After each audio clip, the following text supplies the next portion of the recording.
શું ગુજરાતમાં પેટ્રોલ ડીઝલની જે પ્રકારની અછતો સર્જાઈ રહી છે તે અછતો હજી વધશે? શું તેનો ભાવ પણ વધશે અને રાજ્ય સરકાર વર્ક ફ્રોમ હોમ કરશે અને મિની લોકડાઉન જેવી પરિસ્થિતિનું નિર્માણ થશે? આવી ચર્ચાઓ અત્યારે ઉઠવા પામી છે અને તેના વચ્ચે રાજ્ય સરકારના પ્રવક્તા મંત્રીએ શું કહ્યું છે તેની જ વાત કરવી છે।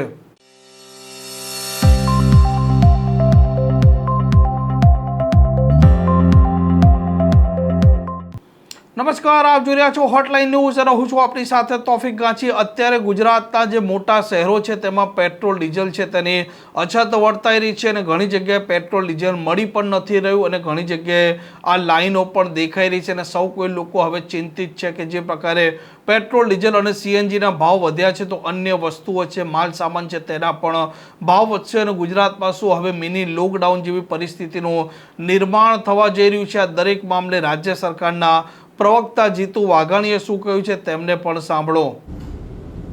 કોઈપણ સરકારી કામકાજ માટે જરૂરિયાત પ્રમાણે પ્રવાસનું આયોજન એ કરવાનું રહેશે।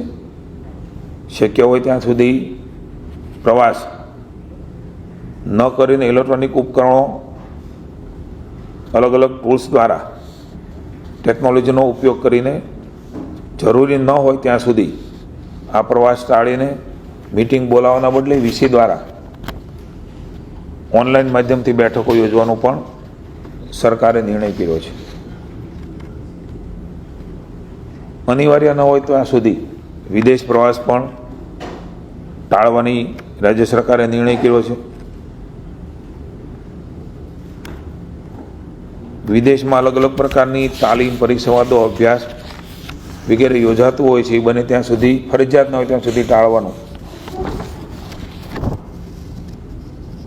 અન્ય રાજ્યમાં અને કેન્દ્રમાં જે બેઠકો યોજાય છે એમાં પણ સહભાગી થવાનું ફરજિયાત હોય ત્યાં ચોક્કસ જવું પડતું હોય છે, પણ જ્યાં ઓનલાઈન માધ્યમથી થતું હોય ત્યાં એ પ્રકારે કરીને બને ત્યાં સુધી મુસાફરી ઓછી થાય એવો પ્રયાસ રાજ્ય સરકારે કાળજી રાખવાનો નિર્ણય લીધો છે।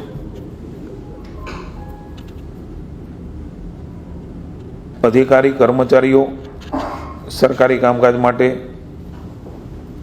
જિલ્લા બહાર શક્ય હોય ત્યાંથી મુસાફરી ટાળીને જરૂર પૂરતી ને જરૂર હોય ત્યાં સુધી મુસાફરી કરીને નિયંત્રણમાં લાવવાનો પણ સરકારનો પ્રયાસ રહે છે। સરકારી અધિકારી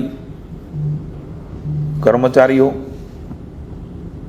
એની ઉપર યોગ્ય નિયંત્રણ રાખવા માટે દરેક વહીવટી વિભાગ તંત્રમાં ઉપલબ્ધ સરકારી વાહનોની સમીક્ષા કરીને વધારાના જે વાહનો છે, દાખલા તરીકે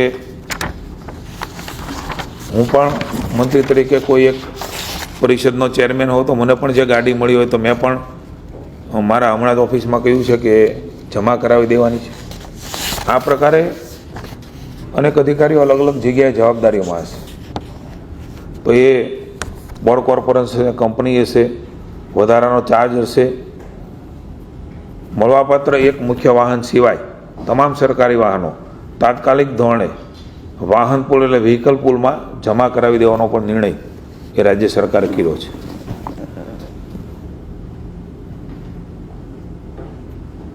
ખાસ કરીને ઇલેક્ટ્રિક વ્હીકલ હોય ત્યાં સુધી એનો ઉપયોગ કરવાનો પણ નિર્ણય સરકારે કર્યો છે।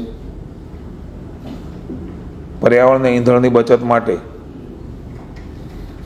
ખાનગી વાહનનો ઉપયોગ ટાળીને જાહેર વાહનનો ઉપયોગ જેમ કે મેટ્રો, એસટી, બસ, રેલવેનો મહત્તમ ઉપયોગ શક્ય હોય ત્યાં સુધી કરવો। મેટ્રો ટ્રેનનો સમય પણ 11 વાગ્યા સુધી લંબાવવાનો નિર્ણય એ લેવાનો છે।